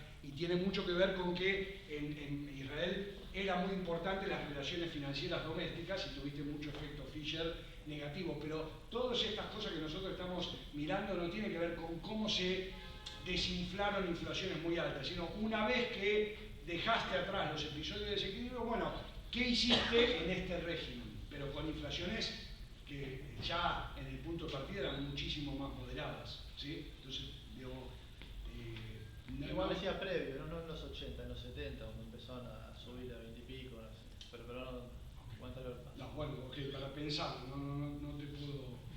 Perdón. Sí. No, bueno, esencialmente en este ejercicio lo que tratamos de hacer es encontrar la ecuación más sencilla posible para poder explicar el comportamiento de la tasa de política monetaria, que es en definitiva lo que queremos ver. Y bueno, la regla de Taylor original se basaba en estos dos términos, que es la brecha inflacionaria y la brecha de producto, y nosotros intentamos también probar con otras variables externas, en este caso internacionales, como ya mencionó Seba, de las cuales solo nos pudimos quedar con una única para estos tres países, que son Brasil, México y Perú, que es la tasa internacional de la FED, ¿no? Y lo que tratamos de utilizar como para poder computar la brecha inflacionaria es expectativas de inflación de las distintas encuestas que publican los bancos centrales. Más adelante vamos a ver si queda tiempo. Tenemos en un apéndice que hay un banco central que confesó su regla de política, el propio Perú, ¿no? Sí, Perú, el propio Banco Central, y la estimación es algo similar a la que tenemos acá presentada. Y bueno, la idea es ver que en definitiva el comportamiento de la tasa política monetaria en estos países sigue una regla muy similar o bastante similar a la de los países avanzados, ¿no? Que es esta regla de Taylor. Fíjense que los coeficientes son bastante parecidos. En el caso de Chile es 1.4. Colombia y México, en este caso, utilizamos expectativas de inflación. Acuérdense que las expectativas de inflación son siempre hacia 12 meses hacia adelante. Nos dio coeficientes un poco más altos, pero utilizamos expectativas de inflación lucro en este caso, que estaba disponible, pero para los otros países no. En el caso de Perú nos dio 1.27, 1.3 más o menos. Y el caso más problemático, si quieren, es Brasil, que vamos a ver más adelante en los grafiquitos cómo es el fit de todo esto gráficamente.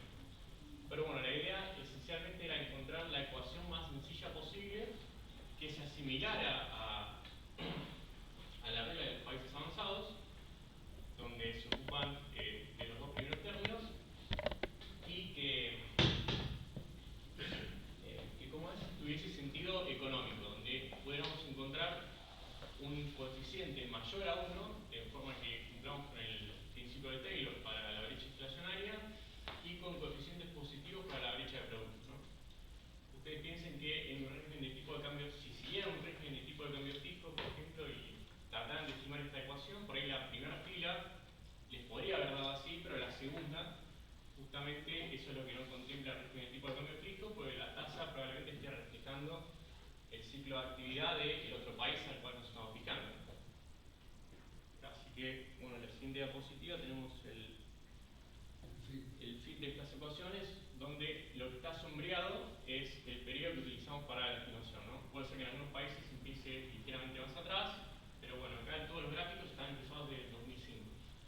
Vemos que en el caso de Brasil el fin no es bueno. Podríamos decir como que Brasil a partir de 2012-13 abandonó esta regla tradicional, pero en el resto de los países se cumple, o sea, sigue bastante bien lo que sería la tasa de política monetaria con la ecuación bien sencilla y comprimida que vimos en la diapositiva anterior. Y donde aparecen las punteadas es... Donde aparecen claro, la línea punteada es qué pasa si hubiéramos excluido el término adicional de tasa de interés internacional para poder explicar la tasa de política monetaria local, ¿no?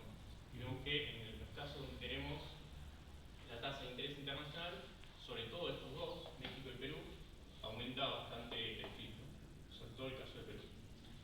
Una cosa que tiene interés también es mirar las constantes de la estimación, porque esas constantes de alguna manera lo que reflejan es cuál es la estimación econométrica de la tasa real neutral.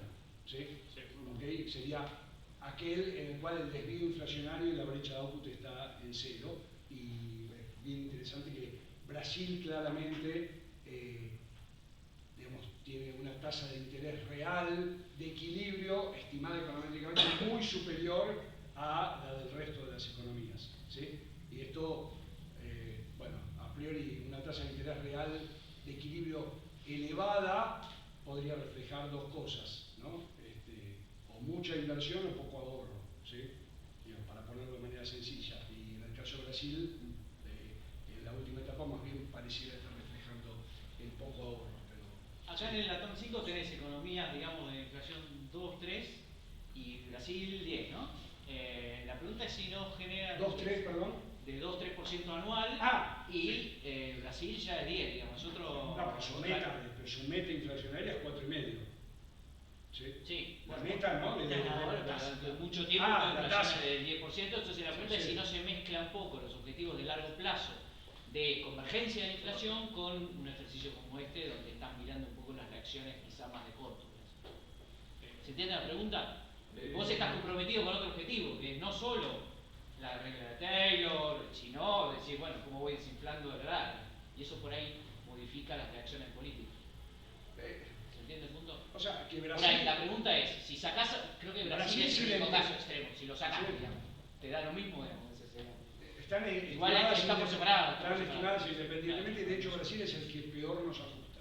Con lo cual, evidentemente en Brasil algunas tensiones hay, porque como bien vos decís, la tasa de inflación suele irse un poco más arriba, su meta es más alta, tienen problemas de que hay algunas dinámicas, no sé si se acuerdan, pero Blanchard en su momento en Brasil escribió un paper famoso sobre la dominancia financiera de una deuda alta en moneda doméstica, pero que puede muchas veces generarle una suerte de versión novedosa de la dominancia fiscal del Banco Central, que es, si mi deuda es muy alta y el Banco Central pone la tasa de política, donde muchas veces tal vez tendría que ponerla en niveles elevados, tal vez le genera una carga financiera al fisco elevado. Entonces siempre está esta tensión en Brasil que genera una suerte de dominancia distinta que tal vez la dominancia cambiaria que podría ser más típica o la forma tradicional de la dominancia fiscal. Entonces Brasil es un caso problemático, pero yo no lo interpretaría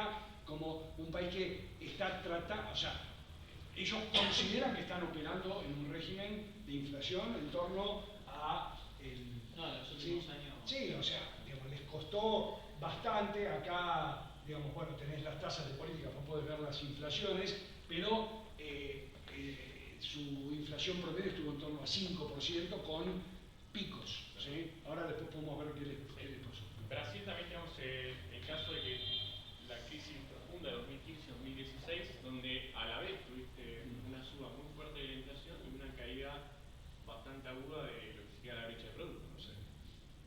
Sí, la crisis política de Dilma. Pero la verdad que el caso de Brasil es el que más problemático fue para... Y en México también pasó algo similar, donde justamente con la elección de los Estados Unidos, el Banco Central parecería apartarse de su regla y adoptar algo de discrecionalidad, ¿no? Para atender el shock. Sí, que de hecho, justamente acá, en 2017 sale un informe bastante importante del Banco Mundial, donde dice, bueno, si el canal financiero es relevante, estos países puede ser que estén entre como decía, entre Hard Rock y Offer Place, o no sé cómo era la frase en inglés, pero entre Guatemala y Guatepeor. ¿Por qué? Y porque hay un trade-off para el Banco Central, que es Trump ganó la elección y de golpe hay incertidumbre de si va a ser en la primera presidencia de Trump, va a ser política comercial negativa y presión a la depreciación cambiaria y salida de capitales de México. ¿Qué hace el Banco Central? Deja convencionalmente que se deprecie la moneda, y si se deprecia mucho y hace esta política monetaria expansiva, asumiendo que el tipo de cambio es shock absorber, o se asusta y eventualmente trata de combatir la depreciación subiendo la tasa. Y bueno, acá el Banco Central de México, un poco esa discrecionalidad, pareciera que un cacho, digamos, se asustó, ¿sí? subiendo la tasa. Pero en todo caso, déjennos, Andy, poder contar, me parece, qué tratamos de hacer para ver cómo explicar la presencia de la tasa de política de la Fed con el BAR, ¿no? Sí, yo las... No, sí. Bueno, los BAR los utilicemos como medio de herramienta complementaria a los Taylor Rules para tratar de estudiar en más profundidad, a ver de esta evidencia sobre ciertas condiciones que justamente limitan la autonomía de la política monetaria en estos 5 países. A ver cuán condicionados están por este seguimiento, si se quiere, parcial de las tasas de interés domésticas de política a la tasa de interés de la Fed, ¿no? Vamos a estudiar eso con los VAR a ver qué nos pueden aportar, ¿no? Entonces, si estamos en una presencia más, si se quiere, a la rey, donde las políticas no hay trilema, sino que hay un dilema entre digamos, si los países emergentes en realidad no tienen política monetaria autónoma, sino que o deciden flotar o deciden tener tipo de cambio fijo. Ni aún flotando tienen política monetaria independiente. Y alternativamente, vamos a ver si estos países siguen lo que podría considerarse una regla de política monetaria óptima para países emergentes o países pequeños, como en línea con lo que contaba Sebastián, de un país como Canadá. Entonces el enfoque es hacer un VAR para cada economía. Vamos a tratar de encontrar y estudiar los mecanismos de transmisión que afectan a las principales variables macro. Vamos a analizar la respuesta de política a distintos shocks. Y por último vamos a analizar las interacciones de las tasas de política con las tasas de la Fed. Entonces acá está, hicimos un VAR estructural donde hicimos algunos tipos de restricciones estructurales, sobre todo con la transmisión de los shocks, cuál es la variable más exógena, más endógena dentro del VAR. Entonces, entre las más exógenas, probamos distintas variables, ¿no? Unas variables, algunas reales externas, como los términos de intercambio. Probamos tasas de interés de Estados Unidos, tanto las tasas de la Fed en su versión shadow, para evitar el zero bound de la tasa de interés, para que cuando tocaba cero hubiera algún tipo de medida más implícita de, digamos, de un sesgo más contractivo o no de la tasa de política de la Fed. Luego tomamos la tasa a 10 años de los bonos del Tesoro para ver el impacto de las tasas largas en la política monetaria de estos países. Y luego tomamos variables financieras como el VIX, el US Dollar Index, o el Global Financial Factor de Miranda Agripino Rey, que suelen ser variables que terminan afectando las condiciones financieras de estos países en muchos casos, que le impactan en el riesgo país, que te pueden condicionar la política monetaria. Entonces, con esto en mente, hicimos varias pruebas de distintas variables externas y cómo impactaban en las variables domésticas. Y siempre ubicamos a la inflación, el output gap, el tipo de cambio y por último, la más endógena frente a todos estos shocks externos, el impacto en las variables domésticas, cómo terminan reaccionando estos países de forma, si se quiere, más endógena a todos estos shocks y estos impactos, estos mecanismos de reacción. Entonces, esto es un poquito el resumen del impacto de las variables, estos shocks, distintos shocks externos sobre las variables de política, ¿no? En cada uno de los países. Entonces, en la primera columna tenemos el shock, que si es el NER, es el Nominal Exchange Rate, tenemos los TOT, que son los términos de intercambio, luego tenemos el VIX, que puede ser también algún otro factor financiero global, como shock, y por último, un shock que tiene que ver con la inflación de Estados Unidos. Todos esos estudiamos cómo impactan endógena, digamos, en la inflación de cada uno de estos países, el producto, el tipo de cambio de cada uno de estos países, y justamente esto es lo que resume. En primer lugar, podemos destacar que tanto los términos de intercambio como el VIX son shocks relevantes para estas economías. En particular, el VIX es el más relevante, que cuando sube VIX, que es una medición de la volatilidad financiera de la bolsa de Estados Unidos, el producto de estas economías cae. O sea, los shocks globales financieros tienen impactos macroeconómicos negativos.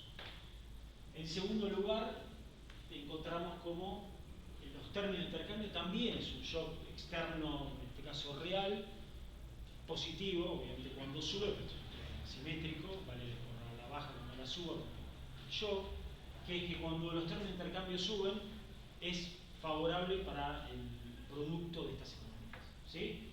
Entonces, ahí ya encontramos dos shocks externos relevantes. En segundo lugar, encontramos que la respuesta del tipo de cambio, tanto al TOT como al VIX, tiene el comportamiento de shock absorber. O sea, una suba de los términos de intercambio, las monedas se aprecian. Una baja, por lo tanto, las monedas se deprecian. Y en el VIX lo mismo. Así como vimos que el VIX tiene impactos macro negativos en el producto de estas economías, cuando sube el VIX, las monedas de estas economías se deprecian. Es el típico que uno esperaría encontrar en una moneda que fluctúa de acuerdo a las condiciones de sus fundamentals externos. ¿Sí? ¿Cómo tomar el VIX? El VIX es una medida... ¿Cómo lo tomar? ¿Un periodo de años? Es una muestra 2004-2021, en el cual... No, digo porque es justamente. Es una variable, digamos, que tiene mucha volatilidad, mucho movimiento y que, digamos, te sirve o tiene mucha información para poder estimar un coeficiente, ¿sí?, de respuesta en un bar. Es una variable exógena con mucho movimiento. ¿Sí? Gran y parte lo que captás es ese movimiento. De hecho, hubo alta volatilidad, momentos de alta, están asociados con momentos de recesión o de reducción de crecimientos en emergentes, y alguna vez Estados Unidos tiene que reaccionar con política contracíclica. Bueno, entonces dijimos, hay un efecto, digamos, hay un rol de shock absorber, el comportamiento de estos países, en todo caso, dejan de fluctuar a su moneda en línea con la naturaleza del shock. Si es un shock positivo, se deja depreciar. Si es un shock positivo, se aprecia la moneda, si es un shock negativo, la moneda se deprecia. Y por último... Quedan 10 minutos, quizás tratamos de no hacer preguntas para que pueda cerrar. Dale. Cualquier cosa, si pueden usar un poco después al cierre. Sí, pero ya... Gracias. No, te quería avisar si cierran. Dale. Perfecto. Y por último, encontramos que el tipo de cambio per se, o sea, un shock exógeno de origen cambiario, no necesariamente en la mayoría de las economías no tiene un impacto tanto ni en la inflación ni en el producto. Salvo en el caso de Colombia, un poco el impacto del tipo de cambio sobre la inflación, y en Brasil el tipo de cambio sobre el producto. Eso, digamos, no es un shock per se, el tipo de cambio negativo tanto para la inflación como para el producto. O sea, y esto es bastante novedoso respecto de la visión convencional en una economía como Argentina o en estas economías en el pasado. Lo primero que estamos viendo es un shock cambiario no genera ni los efectos recesivos ni inflacionarios que presumíamos que eventualmente generan, lo cual es consistente también con que otras medidas de transmisión del shock cambiario, por ejemplo tipo pass-through, en estas economías tendieron a sistemáticamente ser cada vez más reducidos, ¿sí?, inferiores a 0.20. Sí. No, perdón, ¿de cuánto son esas variaciones de tipo de cambio? tipo de cambio, estas economías sí fluctúan bastante más que, digamos, en momentos que fluctúan más que la inflación, puede haber 20%, puede haber crisis financieras internacionales. Hay ciertos momentos en que el tipo de cambio, justamente como es una flotación sucia en muchos de estos países, pero la variable se la deja, tiene una volatilidad adjudicable a un país que tiene como régimen la flotación. Obviamente, digamos, como decía Emi, también en algunos momentos estos países no fueron totalmente indiferentes a dejar que se, por ejemplo, aprecie todo lo que se hubiera apreciado. Brasil es el caso típico en 2012, cuando denuncia la guerra cambiaria por los efectos de las políticas hiperexpansivas monetarias de los países centrales, y Brasil incluso en el margen introduce alguna restricción a la movilidad de capitales, ¿sí? O sea, impuestos al ingreso de capitales que, digamos, ya no estuvieron mayormente vigentes en casi ninguna de estas economías, pero un poco, de alguna manera, trata de desalentar el ingreso. Pero de todas maneras la apreciación cambiaria es significativa. Tal vez lo que no tenés es shocks de un día para el otro, una maxi devaluación del estilo de un régimen de tipo de cambio fijo que está acumulando o evitando un desequilibrio y un día revienta, ¿no? Pero hay ciclos de apreciación y depreciación importantes, obviamente dentro de una flotación sucia, ¿no? Y en este cuadro resume justamente la respuesta de la política monetaria, o sea, endógenamente, a distintos tipos de shocks.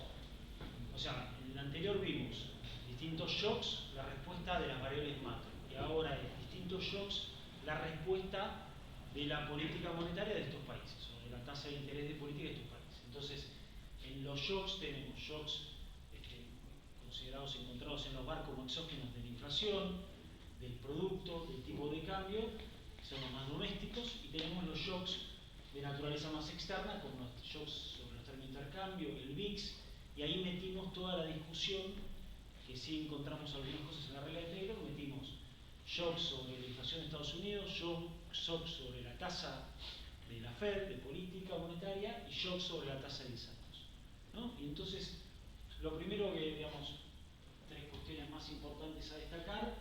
La primera es que encontramos la evidencia en línea con lo que nos dio la regla de Taylor, era esperable obviamente, que ante una suba de la inflación, ante una suba del tipo del producto de estos países, la tasa de política monetaria reacciona, en este caso, contracíclicamente, sube, ¿no? Si es positivo la presión inflacionaria, las tasas suben. Si hay una presión del output gap positivo, las tasas suben. O sea, eso está en línea con lo que encontramos en la regla de Taylor. Con la dificultad siempre de que en el VAR no podés distinguir entre shocks de oferta y shocks de demanda. Cuando te cae el producto, te sube el producto, ¿no? O sea, podés tener algún tema de identificación de los shocks. Pero, digamos, tomado, digamos, a face value, apenas aparece, tenés una respuesta a priori contracíclica al output de la política. Pero acá no es la brecha de output, eso es lo que digo. Son las regularidades, ¿no? Digamos, Claro. más importante. En segundo lugar, es interesante cómo reaccionan también ya, no a través de un shock externo, no a través necesariamente del producto, sino directamente encontramos evidencia que ante una suba del VIX, o sea, ante una suba de la volatilidad financiera internacional, estos países, y ahí si se quiere nos desprendemos un poquito de lo encontrado con Rey, es que estos países pueden bajar su tasa de interés, su tasa de respuesta de política. Es un shock financiero global que a priori ya encontramos que tiene impacto negativo en el producto. Estos países se dan el lujo, y ahí hay cierta evidencia de autonomía monetaria, de bajar las tasas de interés cuando la volatilidad financiera internacional aumenta. ¿Sí? O sea, obviamente encontramos que lo que hacen es dejan depreciar sus monedas, visto en el slide anterior, cuando sube el VIX, pero a su vez, para evitar el efecto, digamos, recesivo, actúan contracíclicamente bajando sus tasas de interés. Y lo mismo ocurre con los términos de intercambio, solo que no encontramos solo para Chile, Colombia y Perú. Se quiere una donde los términos de intercambio son más definitorios de su economía, más Brasil son un poquito más diversificadas. También hay una respuesta directa de las tasas de política frente a shocks de término de intercambio. ¿Sí? O sea, fíjense que acá, reforzando, porque este es tal vez uno de los mensajes importantes, que es frente a la presunción que nosotros teníamos de pareciera natural que en estas economías hubiera miedo a flotar por estos canales más perversos del tipo de cambio. Sin embargo, encontramos evidencia de que shocks externos tipo términos de intercambio o condiciones financieras adversas van en la dirección de lo que haría una economía tipo Canadá. O sea, dejo de depreciar la moneda y hago política monetaria expansiva. O sea, y en este sentido, una cierta evidencia prima facie de que, de manera bastante novedosa e inédita, estas economías parecen ir ganando ciertos grados de libertad.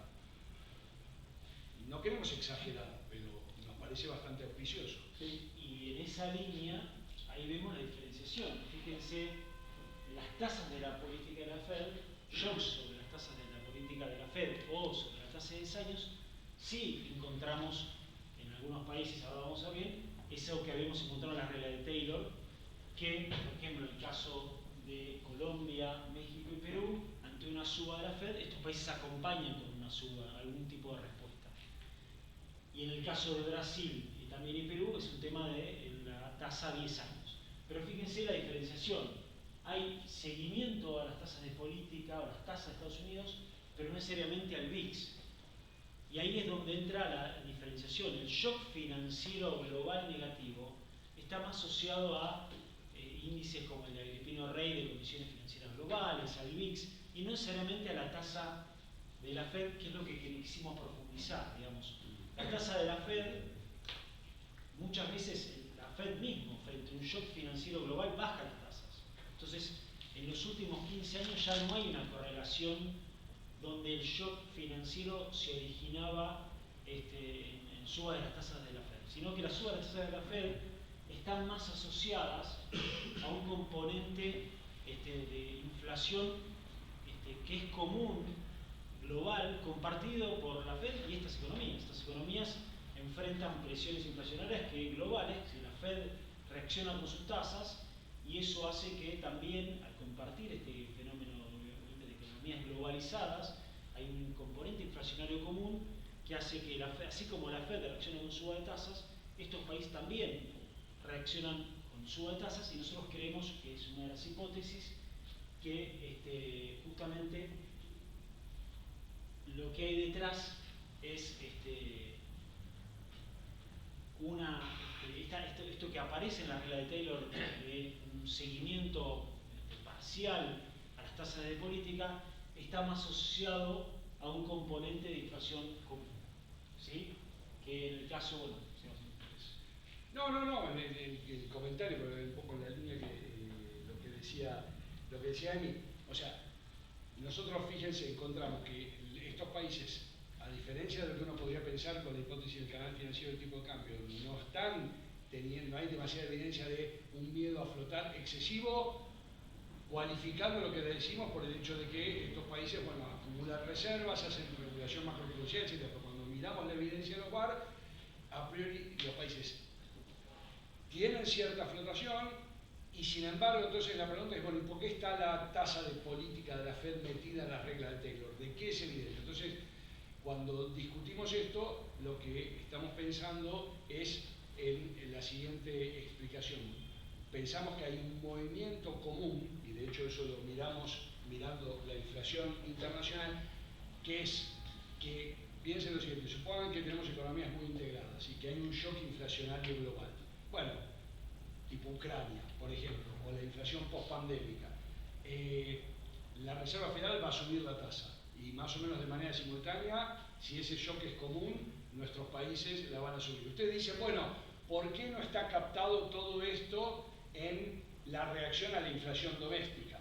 Bueno, o sea, no tenemos una respuesta completa de por qué no está captado, porque a priori si vos solo reaccionaras a tus variables domésticas, vos solo subirías la tasa cuando esa presión internacional se manifestó en tu economía. Bueno, nosotros encontramos que evidentemente estas economías están respondiendo a elementos comunes y siguen a la Fed cuando hay una presión inflacionaria global, pero que esa en realidad respuesta a la tasa de política de la Fed está reflejando la presión de estos factores de tipo global, de tipo inflacionario global, y al mismo tiempo en realidad traemos de algunos papers de economías abiertas en donde hay también fundamentos para que en una economía pequeña y abierta que quiere targetear un, ¿cómo se llama?, un índice de precios de bienes domésticos, hay fundamentos para que la tasa de política aparezca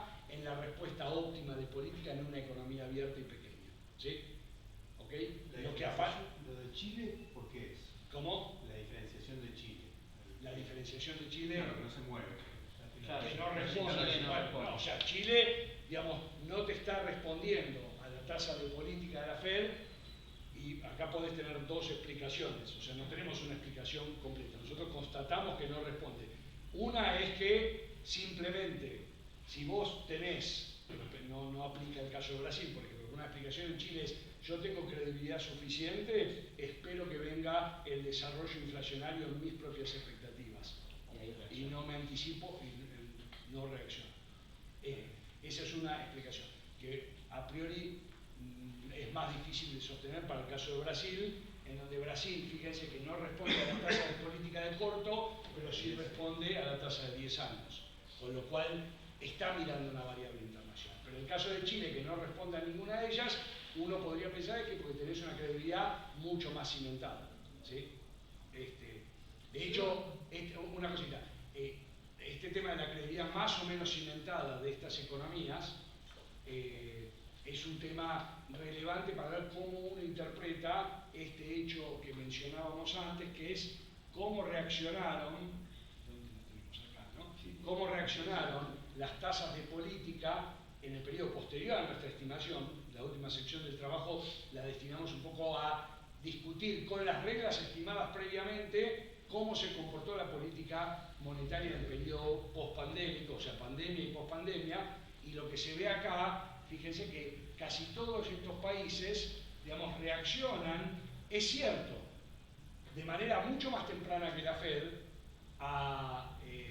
subiendo las tasas de política, en parte a las propias presiones inflacionarias y al desancle más gradual de las expectativas, pero lo hacen de manera preventiva, y esto en parte es un reflejo también del caso contrario, lo que decimos, o sea, por eso no somos totalmente taxativos. Nuestra constatación es: estos países parecen haber ido ganando grado de libertad, parecen haber abandonado cierto miedo a flotar, no se desentienden del todo de las variables internacionales, pero cuando mira las variables internacionales, esto parece estar mucho más asociado, según lo que testeamos, a una tendencia inflacionaria común, pero algunos reaccionan antes. Y uno puede decir, reacciono antes ¿por qué? Y bueno, tal vez porque no tengo la credibilidad totalmente asentada. Por ejemplo, Estados Unidos, que después ex post se vio en la crítica y en el consenso más general de la profesión que tal vez la política monetaria reaccionó demasiado tarde a la presión inflacionaria, entre comillas, se dio el lujo de ganar suficiente evidencia, si uno lo mira del lado benévolo, hasta que estuvieron seguros de que eventualmente la presión inflacionaria era definitivamente de demanda, pero frente a acuérdense cómo apareció la primera presión inflacionaria: si se reabrió la economía y teníamos restricción de oferta porque estaba todo el mundo en sus casas, había problemas de logística, etc. Digo, bueno, si esta es una tensión de oferta, ¿por qué necesariamente tengo que...? Y aparte se sumó Ucrania y bueno, la invasión de Rusia a Ucrania. Entonces la Fed se tomó un tiempo hasta mediados, marzo, abril del 2022, y estos países tuvieron que reaccionar mucho antes. Eso sería evidencia de, tal vez, que tu credibilidad, bueno, la ganaste muy duramente y no la querés dilapidar y tendés a invertir la carga de la prueba. Todo presión inflacionaria es un shock de demanda y mejor respondo frente a eso. Entonces, bueno, ¿cuántos grados de libertad ganaste? Y algunos. No, te quería preguntarte nada más por qué no pensar el resultado, en vez de como que todos respondemos a los mismos problemas monetarios, como que la tasa de interés internacional es la tasa real, es la constante de tu ecuación de la Taylor Rule. ¿Por qué no pensarlo así mucho más fácil? Y o sea, mi tasa de interés real la considero y lo puedo poner afuera o de afuera. Exacto, dale, Luigi, sí, eso lo discutimos bastante. Sí, claro, justamente en esa interpretación, digamos, es lo que va en línea con este paper. Hay una razón teórica donde en una economía abierta, la productividad del resto del mundo te afectaría a tu propia tasa natural también, aparte de los factores locales, ¿no? Entonces, en definitiva, esto sumado a la expectativa de inflación es lo que sería esa constante, que en realidad varía en el tiempo, pero muy poco pero fíjate una cosa, ponele que yo la tengo captada en la constante, ¿sí? A nivel teórico, yo puedo decir, mira, en teoría es esto, pero tal vez todo esto está en una constante. Digo, dada la productividad, dados los factores más fundamentales de ahorro e inversión, esto está todo en el término constante. Pero lo que nosotros encontramos también, de manera un poco más problemática con esto, es la respuesta a una tasa nominal de política internacional, ¿sí? No a la tasa real y a sus movimientos. Y de hecho, aún dada la constante, que tal vez puede incluir esta variable internacional, las tasas de política que nosotros estimamos responden significativamente a los movimientos de esa tasa nominal. Entonces, hay un poquito más que esa tasa real común. O sea, y de hecho la pregunta es, ¿qué es lo que hay de más? Bueno, de hecho, si yo ahora pongo una tendencia inflacionaria común, y de hecho hay un paper de Caputo y de Herrera, que justo este que citamos, lo mira, esa tendencia común, ¿sí? Es en parte la que mantiene un rol para la tasa real, pero tiene como una independencia explicativa, ¿sí? Y nosotros vemos que, por ejemplo, esta CPI, el CPI de Estados Unidos, digamos, en 3 de los países nos genera, digamos, una influencia. Pareciera que hay una tendencia nominal común internacional frente a la que estos países están respondiendo. Pero, digo, es indagar. ¿Sí? O la expectativa de sube de tasa en Estados Unidos. Eso anticipa que... Bueno, pero si la pregunta es ¿por qué la mirás? ¿Por qué, mirás, ¿por qué claro, la mirarías? ¿Por qué reaccionás a la tasa de política? Sí, por la explicación que diste. Bueno, podría ser porque no quiero depreciar la moneda o tengo temor a la depreciación, pero no ocurre eso. Puede ser porque simplemente estás respondiendo, Estados Unidos está respondiendo al mismo factor y vos decidís responder. Pero si es solo tasa real y lo tengo en la constante, no tendría una explicación, ¿se entiende? No tendría un componente de explicación adicional sobre la tasa de política, porque ya estaría captado todo en la constante. Y nosotros encontramos que en 3 países es significativo. Y son preguntas abiertas, nosotros no decimos, simplemente decimos, mira, hay ciertos desarrollos, o sea, es medio, agnóstico en el sentido de hay un camino a recorrer y vemos eventos o desarrollos que son novedosos para estas economías, que es, bueno, dejan flotar la moneda mucho más que antes, acomodan shocks, en algunos momentos responden como podría responder Canadá, bueno, digamos, exagerando manontropo, digamos, ¿por qué? Porque también miran y está esta presencia incómoda de la tasa internacional que nosotros la asociamos mucho más a un factor nominal y menos a canales financieros. Sí, detrás de todo esto hay un montón de políticas, digamos, detrás del no impacto de lo financiero global en lo que es la respuesta de política monetaria, hay mucho aprendizaje y de todo lo que tiene que ver con macroprudencial, también con lo de solvencia fiscal, con una exposición a la deuda en moneda dura, también decreciente. Entonces hay todo un trabajo en el cual te va blindando y te va permitiendo ganar autonomía de la política monetaria y te gana autonomía desde el punto de vista de la flotación, ¿no? De que sea un proceso más de tipo absorber que amplify, ¿no? Pero la idea es que eso va variando endógenamente y con construcción macroprudencial en general. Bueno, acá lo que había era sobre todo también un mensaje de que este es un camino posible para construir en Argentina a pesar de las condiciones de las que estamos partiendo. ¿Sí? Justo te iba a preguntar eso, si esto además del efecto de demostración, digamos, no hay influencia ninguna. No hay ningún efecto. En los policymakers no generó ninguna.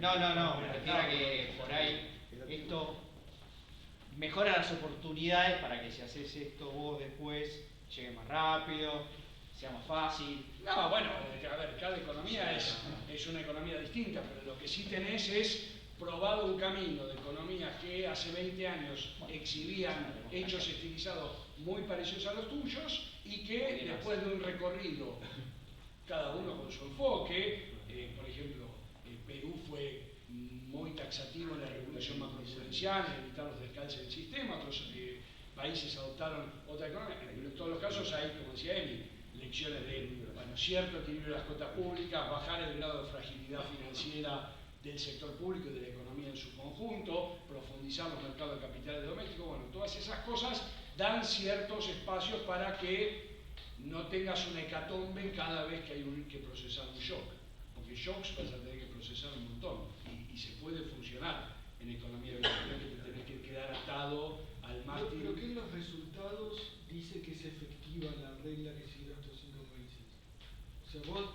¿Qué en los resultados? No es lo que hicieron, no el efecto de lo que hicieron. No, después lo que sí tenés es que las tasas de inflación fueron sistemáticamente muy bajas, ¿sí? No, digo, qué sé yo, crecieron, o sea, nosotros en el paper mostramos evidencia de que estos países bajaron la tasa de inflación, operan razonablemente cerca de su regla y después es, ¿cuánto te permite esto para que te vaya mejor en otros planos? Bueno, la discusión de la estabilidad macro es una condición necesaria para que después puedas crecer. Después si creciste mucho, poco, por ejemplo, México creció muy poco, Chile creció un montón, pero yo de lo único que estoy seguro es que la estabilidad macro es una condición necesaria para que te vaya bien del otro lado, pero suficiente ni por asomo.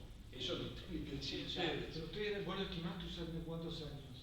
¿Qué? Son 20 años. Y quizás lo difícil fueron los primeros 4 años, que se hizo otra cosa y vos estás estimando. No, o sea, nosotros los agarramos desde que tienen el esquema de metas de inflación, ¿sí?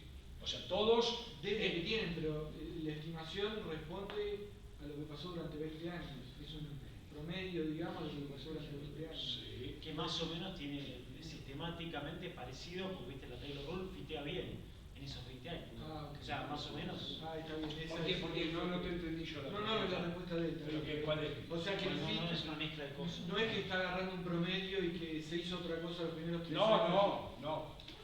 Bueno, los primeros años se... Bueno, sí, o sea, pero fíjate, de hecho acá, en algunos casos, en estos periodos, todavía venías de una dinámica tal vez que tenía cierta herencia de una inflación más alta. Por eso yo te puedo decir, veo eso y te digo, mirá, los primeros años se hicieron otra cosa, no hicieron tanto lo que vos decís.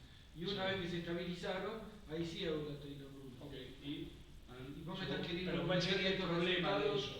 Vos me estás queriendo convencer de que No, pero yo... estos resultados muestran cómo se puede manejar la política monetaria para estabilizar una economía. No, para estabilizar una economía no. Ah, Cómo funcionar en un régimen, ¿sí? No, a ver, si lo formulé de otra manera, dije, estas economías hoy funcionan en un régimen razonablemente estable y pueden hacer cosas que antes no podían hacer. ¿Ok? Ese es para la Argentina hoy, yo te puedo decir, hoy hace falta otra cosa. Totalmente. Mañana, hay que llegar a ese régimen. Exactamente. Entonces vos después podés discutir qué condiciones los tipos tuvieron para poder...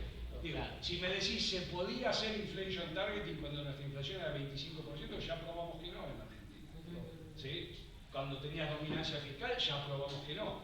Pero una vez que vos vas generando ciertas condiciones, bueno, podés funcionar en este régimen cuando vienen shocks terribles, y más o menos la va llevando. No es, de nuevo, no es Canadá, pero es muy razonable. Ese es todo el punto que estamos haciendo. De hecho, no sé si querrían hacer un cierre. Sí. Digo, este intercambio es riquísimo y prueba el éxito del evento, pero si quieren podemos hacer un cierre ahora y porque aparte hemos visto gente pasando con ánimo. si nos quieren echar listo. No, cerramos, no. Bueno, yo creo que más o menos, no sé, era un poco lo que queríamos traerles, tampoco convencerlos de nada, sí a las autoridades, pero ya fuimos infructuosos, pero quiero decir, no, que hay un...